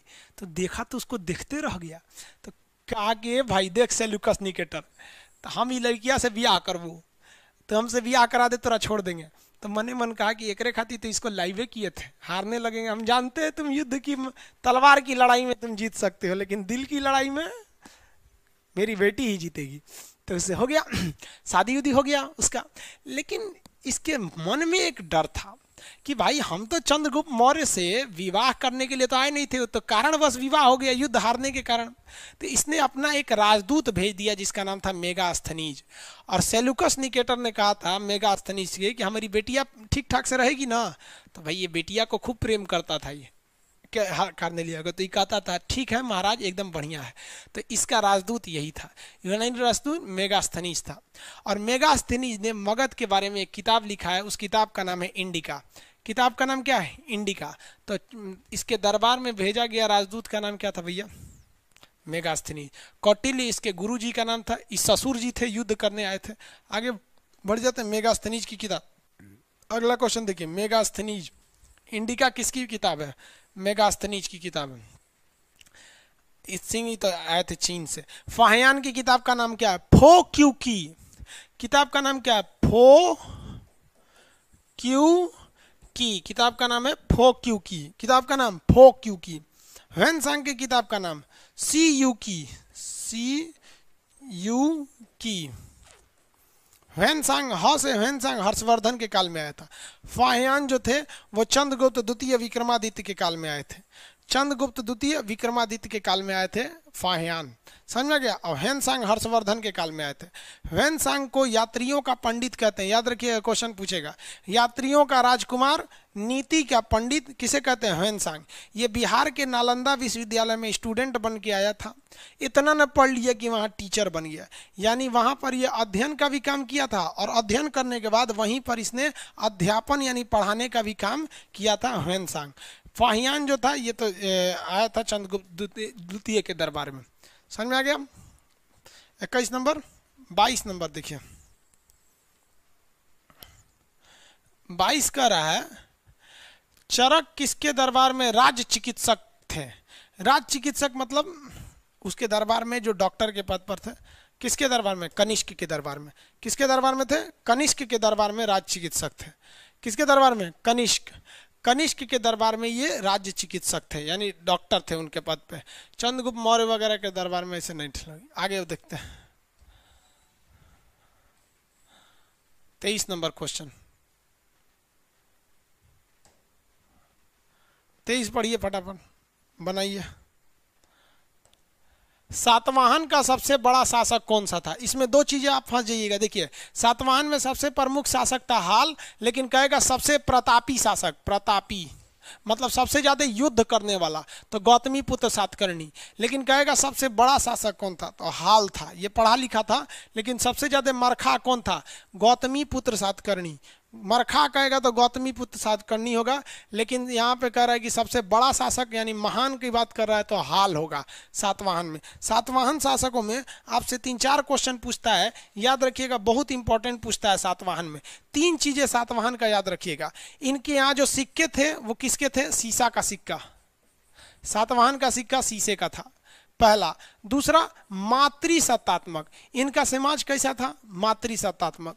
मातृसत्तात्मक का मतलब होता है जैसे अगर आपसे कोई पूछे कि आप किसके लड़के हैं, तो लड़का तो आप जितने अपने माता के हैं उतने ही अपने पिता के हैं, लेकिन आप कभी भी माता का नाम नहीं बताते हैं।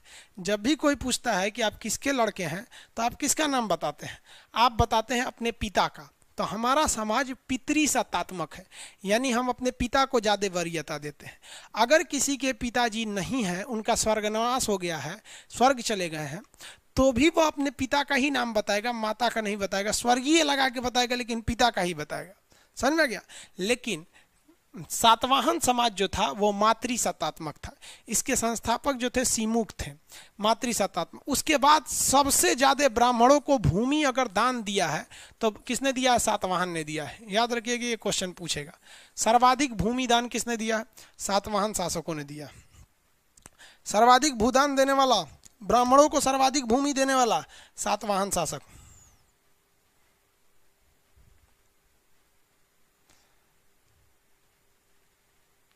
हो गया। पूजा पांडे जी, आप लिख रही हैं चरक कनिष्क के राज चिकित्सक थे। जब तक 4 क्वेश्चन आगे निकल जाएगा, आप खूब से खूब क्या कीजिए तो क्वेश्चन नंबर डाल दीजिए और उसका ऑप्शन बोल दीजिए ए बी सी। जैसे आप इसको क्या लिख सकते हैं, जैसे इसका आंसर कौन सा सही है? डी है ना, तो 23 का डी। सबसे प्रतापी कहेगा तब ये हो जाएगा। कनिष्क कनिष्क कनिष्क, ये कौन लिख रहे हैं जी? ब्रजेश कुमार जी, 20 जगह कनिष्क के लिख दिया। हो गया। वीडियो में क्वालिटी कम कर दें। देखिए वो क्वालिटी कम तो कर देंगे लेकिन फिर दिखेगा नहीं। ठीक है, क्वालिटी कम कर देंगे कल से। 23 का डी। आगे देखते हैं। सर ये क्वेश्चन एसएससी सीजीएल में काम करेगा? बाबू, एसएससी सीजीएल में अगर पूछेगा कि शीशे का सिक्का किसने चलाया तो क्या आप कहिएगा? गुप्त काल वाले ने। ये आपकी गलतफहमी है कि सीजीएल में पूछेगा या किस में पूछेगा। सब में पूछते हैं सारे क्वेश्चन। आपको अगर आपको हम बता रहे हैं ना, सीधी सी बात, अगर आप रिजल्ट लेना चाहते हैं, यूपीएससी से तो टफ कोई एग्जाम नहीं होती है इंडिया में, आईएएस का। एक काम कीजिएगा, आप मेरी बात पे विश्वास कीजिए। यूपीएससी के 5 साल का, कितने साल का? 5 साल का क्वेश्चन उठा लीजिएगा। कहाँ से उठाइएगा? देखिए, आईएएस का मत उठाइएगा। यूपीएससी सीडीएस का भी एग्जाम लेती है, यूपीएससी एनडीए का लेती है, सीएपीएफ का लेती है, एससीआरए का लेती थी। जितने चीज़ों का यूपीएससी एग्जाम लेती है उन सारे का क्वेश्चन सेलेक्ट कर लीजिएगा और देखिएगा आपको 15 से 20 क्वेश्चन रिपीटेड मिल जाएंगे केवल 5 साल वाले में।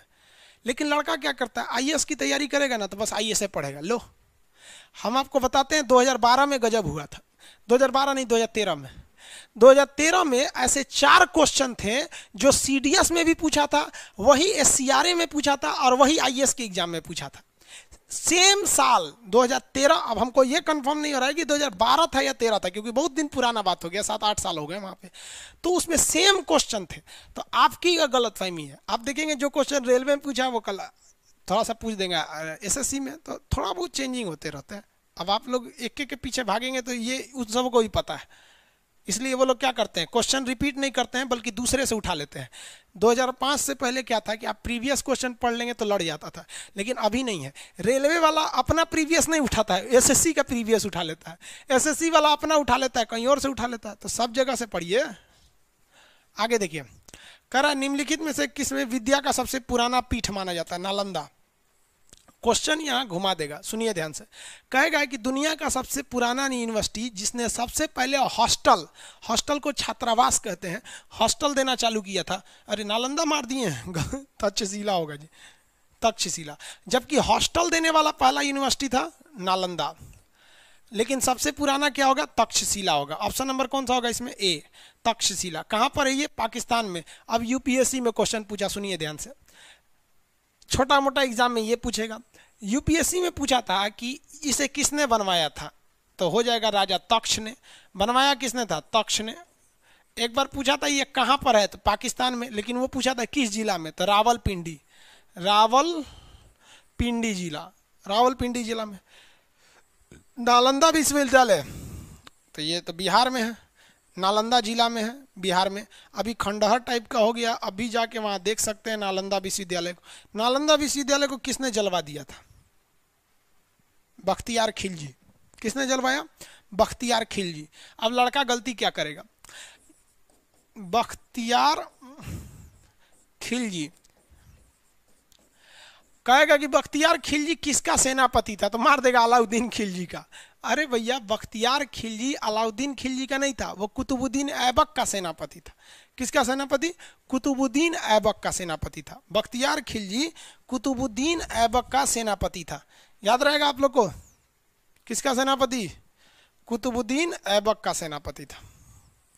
बख्तियार खिलजी कुतुबुद्दीन ऐबक का सेनापति था। आगे बढ़े। उज्जैन उस समय नहीं था शिक्षा के लिए। विक्रमशिला ये भी था। क्वेश्चन ध्यान से सुनिएगा एकदम, इसी क्वेश्चन को अच्छे से दोबारा। इसमें दूसरा बताते हैं। कभी कभी पूछ देता है ना कि तक्षशिला किस वंश के समय शिक्षा का केंद्र था, तो जब मौर्य काल चल रहा था तब तक्षशिला था। और कहेगा नालंदा किसके समय था, तो जब भारत में गुप्त वंश चल रहा था तब नालंदा था। कहेगा विक्रमशिला महाराष्ट्र में है, महाराष्ट्र कर रहे हैं, सॉरी बिहार के भागलपुर में है विक्रमशिला विश्वविद्यालय। तो ये किसके समय था, तो ये पाल वंश के शासनकाल में थे। विक्रम लड़का का नाम, शिला लड़की, विक्रमशिला। उज्जैन किसके वंश के समय में था, तो शुंग वंश के काल में। किस वंश के काल में? शुंग वंश के काल में शिक्षा के समय। कहेगा मध्यकाल में शिक्षा के में, मध्यकाल मतलब मुस्लिम जब भारत में आ गए थे सर, तो मध्यकाल में था जौनपुर, यूपी में है जौनपुर। बहुत से लड़के होंगे लोग जौनपुर के लाइव में। तो मध्यकाल में शिक्षा का केंद्र जौनपुर था। ये समझ में आ गया? ध्यान दीजिएगा इस सब चीज पे। इन्हें कि केवल कुछ कि ऐसा नहीं है कि केवल क्वेश्चन जो है उसी को देखते रहेंगे। क्वेश्चन के साथ साथ आप उसके ऑप्शन पे देखिए, जो डिस्कशन है उस पे भी देखिए।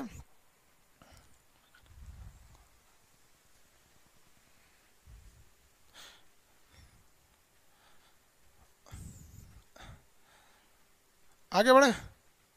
सर हम बंगाल से हैं, ऑप्शन इंग्लिश में भी दे दीजिए। देखिए वो ये क्वेश्चन छप चुका है हिंदी में ही। इसके बाद जितने क्वेश्चन रहेंगे, अब एक्चुअली क्या है, इसके सारे क्वेश्चन छप चुके हैं। नेक्स्ट कभी अब हम इंग्लिश हिंदी दोनों में देंगे। जूम करने में क्या प्रॉब्लम हो रहा है भाई? जूम करने में प्रॉब्लम हो रहा है ना, तो ये आपके उसमें प्रॉब्लम है। देखिए यहाँ पे जूम कर दिए, कहाँ कोई प्रॉब्लम हो रहा है। अब आप जिस एरिया में वहाँ का नेटवर्क कम होगा, तब हम यहाँ से नेटवर्क थोड़े देंगे आपको। जूम हो गया, और जूम आउट करना है तो जूम आउट हो जाएगा। यहाँ दबा देते हैं, जूम आउट हो जाएगा। हो गया जूम आउट, छोटा हो गया यहाँ पे। तो अब इसमें क्या प्रॉब्लम आ रहा है? वीडियो फुल स्क्रीन नहीं हो रहा है तो आपके मोबाइल की दिक्कत है बाबू, पुराना मोबाइल होगा या नेटवर्क वहाँ नहीं होगा। आगे देखते हैं। गुप्त काल में चांदी के सिक्कों को क्या कहा जाता है? रुपयक। गुप्त काल में चांदी के सिक्के को रुपयक। कारसर पॉइंट जो थे वो कई चीजों के मिश्रण से बने थे गुप्त काल में। देखिए सिक्का से क्वेश्चन 2-4 पूछेगा। कहेगा कि सबसे पहले सोना का सिक्का किसने चालू किया, तो यूनानियों ने चालू किया। सबसे पहला सोना यूनानी ने चालू किया। कहेगा कि शुद्ध सोना, एकदम शुद्ध सोना, तो किसके शासन में? कुषाण काल में। कहेगा कि सर्वाधिक, सबसे ज्यादा यानी अशुद्ध सिक्का, किसी चीज को ज्यादा करिएगा ना तो अशुद्ध हो जाता है। सर्वाधिक सिक्का तो गुप्त काल में। सर्वाधिक सोने का सिक्का गुप्त काल में हुआ था। तो गुप्त काल में चांदी के सिक्कों को गुप्त काल में क्या कहा जाता था? रुपयक कहा जाता है। दिनार वगैरह तो ये तो मध्य काल में आए थे सब। आगे देखिए, रोमन साम्राज्य के साथ भारत का व्यापार रोम पर किसके आक्रमण के बाद समाप्त हो गया? भैया रोम का आक्रमण समाप्त हो गया गुप्त काल के बाद, और गुप्त वंश का अंत कर दिया था हुंडों के आक्रमण ने। जैसे हुंड ने भारत पर आक्रमण किया, हुंड के आक्रमण के कारण कौन सा वंश खत्म हो गया? गुप्त वंश। और यही गुप्त वंश जो था वो व्यापार करने के लिए प्रसिद्ध था। इस गुप्त वंश का ही सबसे खतरनाक शासक था समुद्रगुप्त। कौन था? समुद्रगुप्त। इसी में अगला क्वेश्चन है, देखिए कह रहा है कि भारतीय नेपोलियन के नाम से आमतौर पर कौन हिंदू राजा विख्यात था? तो भारत का नेपोलियन किसे कहा जाता था? सबको पता होना चाहिए। भारत का नेपोलियन समुद्रगुप्त को कहा जाता था। समुद्रगुप्त को भारत का नेपोलियन इसलिए कहा जाता था कि समुद्रगुप्त ने पूरे दक्षिण भारत को अपने अधिकार में ले लिया था। कहा जाता था समुद्रगुप्त का घोड़ा 3 समुद्र का पानी पीता था। पहले आप वहीं से पानी भर सकते थे जहां आपका राज्य है। इसका मतलब दक्षिण भारत में कहीं से भी इसका घोड़ा पानी पी सकता था, मतलब इसका साम्राज्य है। समुद्रगुप्त से 3-4 क्वेश्चन ध्यान से समझिएगा। समुद्रगुप्त के दरबारी कवि का नाम था हरिसेन। क्या नाम है? हरिसेन। इन्होंने अपना एक अभिलेख लिखा है इलाहाबाद यानी प्रयाग में। इनकी माता बिहार की रहने वाली थी, लिच्छवी की, इसलिए इन्हें लिच्छवी लिच्छवी दौहित्र कहा जाता है। दौहित्र, हित्र, दौहित्र मतलब क्या होता है? नाती। अब एक बात बताइए ना, इसकी माता जी कहाँ की थी? बिहार के लिच्छवी की रहने वाली थी। यानी समुद्रगुप्त का ननिहाल कहाँ हो गया? लिच्छवी। तो ये ननिहाल में जाएगा तो इसको बूढ़ा बूढ़ा आदमी नाती ना बोलेगा, इसलिए इसे लिच्छवी दौहित्र या लिच्छवी का नाती बोला जाता था। इसे किसे? समुद्रगुप्त को। किसी को कोई दिक्कत है समुद्रगुप्त को? आगे बढ़े। चंद्रगुप्त, ये तो इस वंश का संस्थापक थे। बिंबिसार, भारत का पहला राजा बिंबिसार था, फर्स्ट राजा भारत का बिंबिसार। अजात शत्रु, बिंबिसार की हत्या कर दिया था अजात शत्रु, इसी का बेटा था अजात शत्रु, इसकी हत्या कर दिया, ये अपने बापे को मार के राजा बन गया था। इसमें हो जाएगा आपका समुद्रगुप्त। अगला क्वेश्चन उसी से रिलेटेड है। इलाहाबाद स्तंभ लेख यानी प्रयाग अभिलेख पर किसकी उपलब्धियों का वर्णन है? इससे दो क्वेश्चन पूछते हैं। कहेगा कि वो अभिलेख पर किसका वर्णन है, तो उस अभिलेख पर वर्णन है समुद्रगुप्त का। लेकिन इस अभिलेख को लिखा किसने है? तो हरिसेन, क्योंकि हरिसेन जो थे वो समुद्रगुप्त के कवि थे। समुद्रगुप्त के क्या थे? दरबारी कवि थे हरिसेन। तो इन्होंने ही उस हरिसेन ने ही इसे लिखा है। किसी को कोई दिक्कत नहीं? हरिसेन। आगे बढ़े। मेघदूत किसने लिखा? मेघदूत भाई कालिदास ने लिखा। मेघदूत कालिदास। भारत का नेपोलियन समुद्रगुप्त, भारत का शेक्सपियर कालिदास। कालिदास जो था ना, खाली रोमांटिक कहानी लिखता है, लड़का लड़की वाला बात। एक अग्निमित्र नाम का लड़का था, वो मालविका नाम की लड़की को फंसा लिया, तो ये किताब लिख दिया, मालविका अग्निमित्र। यही सब कामें करता था कालिदास यहाँ पर, समझा गया? जितना ही लड़का लड़की वाला कहानी था सब कालिदास लिखते रहता था। आगे बढ़े। अभिज्ञान नाम का लड़का था, शकुंतला नाम की लड़की थी, दोनों फंस गया सब, इस किताब लिख दिया अभिज्ञान शाकुंतलम। खाली यही सब लिखा। लड़का लड़की बरसात के समय में बड़ा खुश रहता है, सब मिलता है, सब भरी बरसात में पी लेने दो, उठा के लिख दिया ऋतु संहार। ऋतु माने बरसात का ऋतु संहार।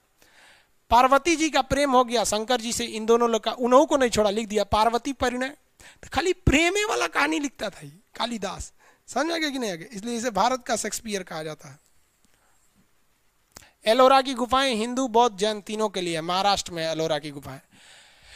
पानीपत की लड़ाई कौन सी पूछ रहा है? पानीपत की पहली लड़ाई 1526, दूसरी लड़ाई 1526, तीसरी लड़ाई 1761। समझ में आ गया कि नहीं? पहली लड़ाई 1526। किसी को कोई दिक्कत? देखिए, पानीपत का जो मैदान है वो भारत का अखाड़ा कहा जाता है, जिस तरह से यूरोप का अखाड़ा वाटरलू के मैदान को कहा जाता है। पानीपत एक्चुअली दिल्ली के करीब है, हरियाणा में है पानीपत यहाँ दिल्ली के करीब है। इसलिए कोई भी युद्ध अगर भारत से जीतना है तो पहले आप पानीपत के युद्ध को जीतिए। जब पानीपत के युद्ध को जीत जाएंगे तो समझ जाइए कि आपके अधिकार हो जाएगा दिल्ली पर। हल्दी घाटी का युद्ध किसके किसके बीच हुआ था? सबको पता है। हल्दी घाटी का युद्ध 1776 किसके किसके बीच हुआ? अकबर और महाराणा प्रताप। अब यहां समझिए, जो अकबर था इसकी सेना का नेतृत्व कर रहे थे मान सिंह, ये क्वेश्चन पूछता है, याद रखेंगे। और जो महाराणा प्रताप थे, बहुत बहादुर थे महाराणा प्रताप, इनकी सेना का नेतृत्व कर रहा था हकीम खान। समझ गया? ये भी बहादुर थे, लेकिन इसमें विजयी कौन रह गया? मान सिंह वाला। राणा प्रताप विजयी नहीं रह पाए थे, लेकिन इसका मतलब ये नहीं कि राणा प्रताप बहादुर नहीं थे। बात दो आ जाती है। अब मान के चलिए शेर बहादुर होता है, और मान लीजिए कहीं 2000 गधा को छोड़ दीजिए और उसमें शेर चपा के मर जाएगा, तो क्या शेर बहादुर नहीं था? अरे होता है भैया, भीड़ कभी भी भारी पड़ जाती है, भीड़ भारी पड़ जाती है। बिहार में एक IAS अधिकारी को मुजफ्फरपुर में भीड़ में से गाड़ी में से खींच के मार दिया गया था, जान से मार दिया गया था। समझ में गया? लोगों ने समझा नहीं कि वो IAS अधिकारी है, लेकिन बिहार में पहले गुंडई भी बहुत भयानक थी। सोचिए, IAS अधिकारी को मार दिया, तो आप क्या कहेंगे कि मुजफ्फरपुर के लोगों का पावर IAS से ज़्यादा है? अरे भीड़ भारी पड़ जाती है बाबू, वही हो गया था महाराणा प्रताप से। आगे देखते हैं।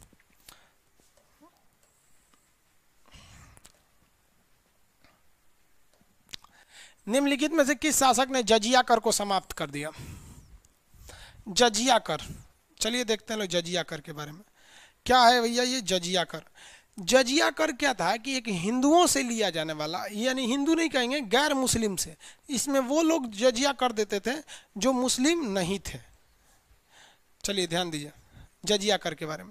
सबसे पहले मोहम्मद बिन कासिम, मोहम्मद बिन कासिम, मोहम्मद बिन कासिम जो थे, ये व्यक्ति सबसे पहले जजिया कर को लगाया। जजिया कर क्या था? एक सुरक्षात्मक कर था, मतलब जो मुसलमान अगर जजिया नहीं देगा उस पर हमला कर दिया जाएगा, यानी अपनी सुरक्षा के लिए आपको क्या देना है? जजिया कर देना है। मोहम्मद बिन कासिम सबसे पहले इसे लगाया था, लेकिन इसमें 5 लोगों को छूट थी। जो छोटा बच्चा है वो कमाता ही नहीं है तो टैक्स कहाँ से देगा, जो बूढ़ा हो गया है वो भी टैक्स नहीं देगा, जो विकलांग है वो भी टैक्स नहीं देगा, और जो ब्राह्मण है, ब्राह्मण ये भी टैक्स नहीं देगा, क्योंकि ब्राह्मण का धन कहा जाता है भिक्षा। महिला लोग कमाइबे कहाँ करती थी पहले के समय में, महिला लोग टैक्स नहीं देंगे। तो मोहम्मद बिन कासिम ने जो जजिया कर लगाया था इसमें ब्राह्मणों को उसने नहीं रखा था। लेकिन इसके बाद आया था आपका फिरोज शाह तुगलक, फिरोज शाह तुगलक, इसने टैक्स लगा दिया किस पर? ब्राह्मणों को भी शामिल कर दिया। ब्राह्मण को कहा कि ये लोग नहीं देते हैं चलेगा, लेकिन ब्राह्मण को भी टैक्स देना पड़ेगा। तो ब्राह्मणों पर जजिया कर लगाने वाला फिरोज शाह तुगलक। उसके बाद आया अकबर। अकबर आया तो अकबर का शादी हो गया जोधाबाई से। तो कहा जाता है कि एक माँ जो होती है 20 साल में अपने बेटा को जेंटल बनाती है, और एक लड़की उसी बेटा को 20 मिनट में मेंटल बना देती है। लड़की के चक्कर में कुछ हो जाता है। तो अकबर जो था वो जोधाबाई को बहुत पसंद करता था, और जोधाबाई अकबर को पसंद नहीं करती थी। एक्चुअली में जोधा की जो शादी हुई थी वो केवल अपने राज्य मेवाड़ को बचाने के लिए, उसने कहा था कि मैं शादी नहीं, एक तरह से कहिए तो बलिदान दे रही हूँ, अकबर से शादी कर ली थी। अकबर को वो शुरुआत में पसंद नहीं करती थी, लेकिन बाद में जोधाबाई की हर एक बातों को अकबर मानते रहा। अकबर कहा कि जोधाबाई कही कि बता तो अकबर, तोरा मुस्लिम धर्म के लोग बहुत बढ़िया है, तुम उस पर टैक्स नहीं दोगे, हमारे हिंदू धर्म के लोग टैक्स देंगे? हाँ। तो अकबर कहा कहाँ टैक्स, बच्चा को नहीं ले रहे हैं, बूढ़ा को नहीं ले रहे हैं। तो कहा कि एक काम करिए, हमरे साथे रहना है ना तो सबको टैक्स हटाइए, ना तो नैहर चल जाएंगे। लड़की से बड़ी धमकी देती है सब, नैहर की धाए दे, पता नहीं काहे नैहर भागती है सब। हाँ, लड़की नैहर काहे भाग जाती है सब। कमेंट कर रहा है सर पहिलका वाला के पास। रे बकलोल कहीं। चलिए ध्यान दीजिए, अकबर ने क्या कर दिया? जजिया कर को समाप्त कर दिया। अकबर के बाद आया खतरनाक शासक औरंगजेब। औरंगजेब को जिंदा पीर कहा जाता था। इसने जजिया को पुनः लागू कर दिया, जजिया को दोबारा लागू कर दिया औरंगजेब ने। इसको 100% समाप्त किया था मोहम्मद शाह। कहेगा जजिया को कंप्लीटली खत्म किया था मोहम्मद शाह। यही जजिया की हिस्ट्री रही है। कितने राजाओं का नाम याद रखना है आपको? 1 2 3 4 और ये 5। समझ गया? अब अलग अलग एग्जामों में अलग अलग डिजाइन से पूछता है, किसी में कुछ पूछेगा, किसी में कुछ। ब्राह्मणों पे जजिया लगाने वाला फिरोज शाह तुगलक, किसी को कोई दिक्कत नहीं। ब्राह्मणों पर जजिया लगाने वाला फिरोज शाह तुगलक। आगे बढ़े, जल्दी बढ़िए बाबू।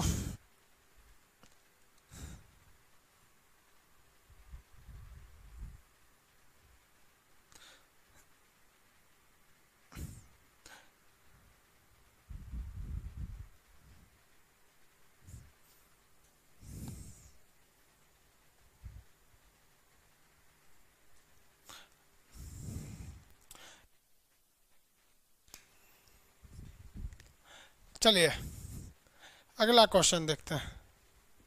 ब्राह्मणों पे जजिया हो गए। हाँ चलिए, इसमें बताइए तो कौन सा आंसर सही होगा?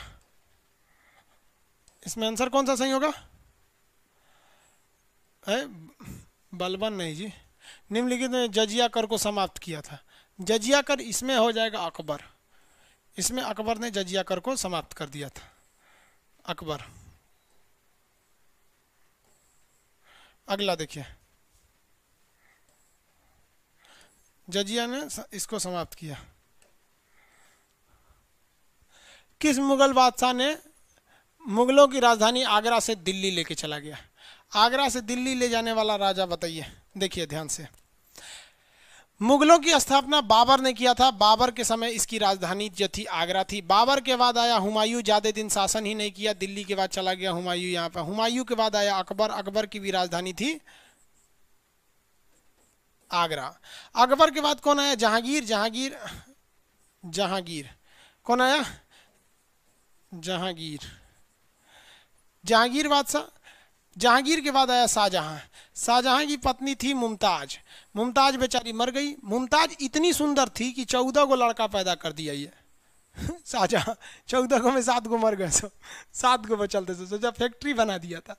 और इसने आगरा में खूब खूबसूरत ताजमहल बनवाया आगरा में। लेकिन जब जब ये ताजमहल को देखता था ना, इसको याद आ जाता था किसका? शाहजहां का। सॉरी, शाहजहां के नहीं, अपनी मैडम का इसको याद आ जाता था। क्या नाम था उसका? मुमताज। कहा कि हम नहीं रह पाएंगे आगरा में, दिल्ली चलो। तो इसने दिल्ली गया शाहजहां ने, और दिल्ली में इसने बनवाया लाल किला, दिल्ली में बनवाया जमा मस्जिद, जमा मस्जिद, और आगरा में बनवाया ताजमहल। आगरा से राजधानी लेकर दिल्ली जाने वाला राजा का नाम शाहजहां था। समझ में गया कि नहीं? जहांगीर न्याय के लिए प्रसिद्ध था। किसके लिए प्रसिद्ध था? न्याय के लिए। इसको सबसे ज्यादा रुचि थी चित्रकला में। सबसे बड़का आवारा शासक था जहांगीर। जिस लड़की को देखता था उसको पसंद कर लेता था। इसका दिल नहीं था, होटल था, डेली कोई ना कोई चलाता था। अगला देखिए, इस साइड ना होगा,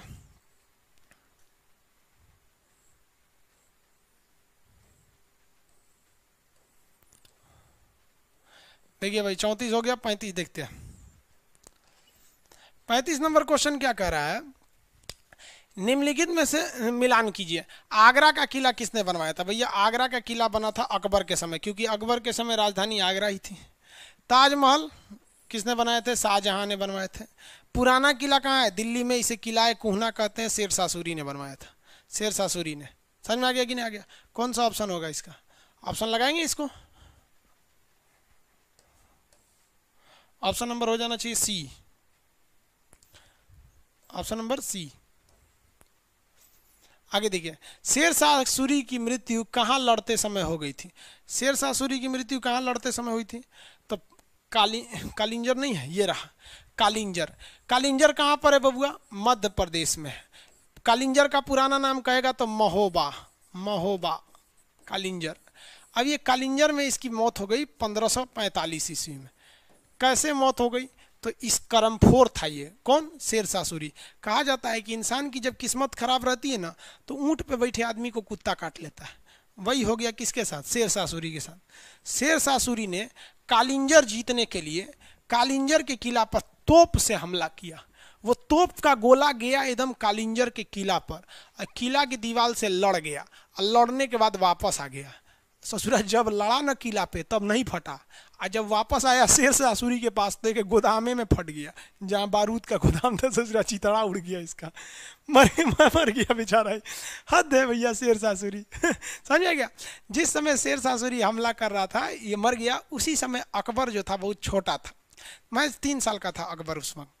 अकबर के चाचा ने अकबर को तोप लटका दिया था किला के किनारे, और हुमायूं उस किला को तोड़ने के लिए तोप चला रहा था। सोचिए, पूरी दीवार गिर गई लेकिन एक भी तोप का गोला अकबर के ऊपर नहीं पड़ा।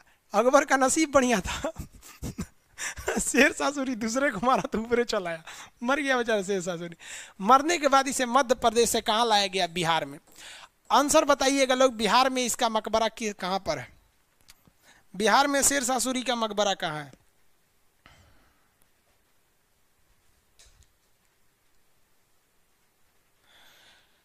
अनिल कुमार चैलेंजर, अनिल कुमार चैलेंजर कह रहे हैं। नामों गजब गजब रखता है, सब विलायती नाम रख लिया है। अनिल कुमार चैलेंजर नाम है। वो अनिल कुमार चैलेंजर सर का कहना है कि सर आप बोल रहे हैं जहांगीर न्याय के लिए प्रसिद्ध था। कैसे बबुआ? जहांगीर अपने बेडरूम से बाहर एगो जंजीर लटकाया था, उस सोना का जंजीर था, और कहा था कि अगर मेरे राज्य में किसी को अगर न्याय मिलने में तकलीफ हो तो जंजीर आके खटखटाना, हमारे बेडरूम में घंटी लगाए हिलने लगेगा, हम तुरंत दरवाजा खोल के आएंगे। क्या हुआ रे? तब बताना साहब बकरी चोरी कर लिया मेरा। समझ में गया? कोई ऐसा राजा अपने बेडरूम में घंटी लगवाएगा? हाँ, इसलिए वो न्याय के लिए प्रसिद्ध था। किसी को दिक्कत? आगे देखते हैं कितना नंबर होगा जी। शेरशाह सूरी हो गया। उस मराठा का नाम बताइए जो औरंगजेब से बहादुरी से लड़ा था। ये तो सब लोग बता देंगे। बताइए उस मराठा का नाम जिसने औरंगजेब से बहादुरी से लड़ा। आंसर दीजिए, जिसने औरंगजेब से बहादुरी से लड़ा। शिवाजी। औरंगजेब से बहादुरी से कौन लड़े? शिवाजी। औरंगजेब से सबसे बहादुरी से लड़े। ये 1664 में सूरत को लूट लिए थे। किसे लूट लिए? सूरत को। और फिर 1670 में दोबारा लूट लिए। शिवाजी ने सूरत को कितनी बार लूटा था? 2 बार लूटा था। शिवाजी गुरिल्ला युद्ध पद्धति से बहुत बड़े माहिर थे। अकबर कभी भी शिवाजी को हरा नहीं पाए थे। दक्षिण भारत में शिवाजी एक हिंदू राष्ट्र की स्थापना करना चाहते थे। और रियलिटी में देखिए औरंगजेब ने भी क्या कहा है कि मैंने हिंदुओं पे जजिया इसीलिए लगाया कि मैं शिवाजी से तंग आ गया था। तो ये बताता है कि शिवाजी ने औरंगजेब का कितना बढ़िया से उपाय किए थे। समझ में आ गया कि नहीं आ गया? शिवाजी को कभी भी औरंगजेब मतलब हरा नहीं पाया था, क्योंकि दक्षिण भारत की भूमि ऐसी थी, बीच में पहाड़ पड़ जाता था। यहाँ पर विंध्याचल, सतपुड़ा, अजंता, बीच बीच में नदियाँ पड़ जाती थी, नर्मदा ताप्ती। ये दिल्ली से आता था तो उतना नहीं हमला कर पाता था। तो इसमें कौन सा हो जाएगा? शिवाजी। समझ में आ गया कि नहीं आ गया? कह रहा है प्रथम आंग्ल मराठा युद्ध कौन सी संधि से समाप्त हुआ था? इसका आंसर देंगे आप लोग। गुरिल्ला युद्ध पद्धति क्या होता है? छत्रपति शिवाजी। हाँ जय, चलिए सॉरी भाई, महाराष्ट्र के लोग हैं तो शिवाजी को छत्रपति शिवाजी बोला जाता है। चलिए, वो एक्चुअली पढ़ाई के टर्म्स में आदमी बोल देता है। हाँ चलिए, शिवाजी को ऐसे क्या कहते हैं? छत्रपति कहा जाता था उनका, छत्रपति शिवाजी महाराज। गुरिल्ला युद्ध क्या होता है? एक भाई साहब पूछ रहे हैं गुरिल्ला युद्ध क्या होता है। देखिए, गुरिल्ला युद्ध की एक पद्धति है जिसमें क्या किया जाता है कि कोई पहाड़ी एरिया के पीछे अपनी सैनिकों को छुपा दिया जाता है। ये पहाड़ी एरिया है, यहाँ खूब सारे सैनिक को छुपा दीजिए पहाड़ के पीछे, और ये जो मेन लड़ाई का युद्ध है, यहाँ पे लड़ाई लड़िए।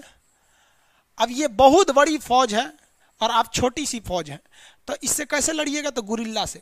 इसको लड़ते रहिए, धीरे धीरे पीछे भागते रहिए, अचानक मत भागिए, नहीं तो भाग जाएगा कि पीछे ले जा रहा है।